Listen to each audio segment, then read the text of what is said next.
Klopper, jy was nou vandag hier by Chicken and Pickle, nogal 'n lekker venue. Ons het 'n fantastiese wedstryd uit Afrika-Skotland. Dink ons is verbaas hoe die Skotte regtig presteer het vandag. Hulle het regtig hulle beste voet voorgesit.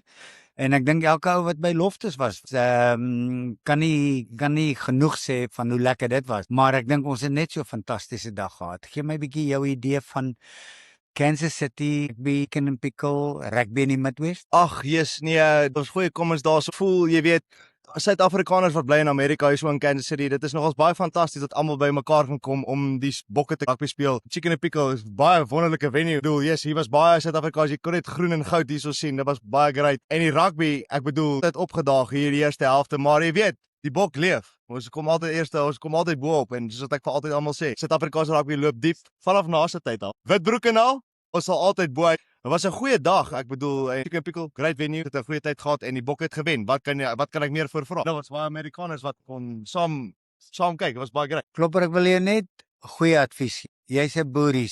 Jy was jou eie klere. Het ek nie vir jou 'n goeie voorbeeld? Ek gebruik daai naseep, jy weet, harde dag van werk, jy weet. My pa het altyd vir my gesê, jy weet, naas kan dalk nie tackle nie, maar hy kan goed skop. So ek was my klere baie goed met die naseep, jy weet, nee. So ek vat daai advies. Ek was my klere mooi.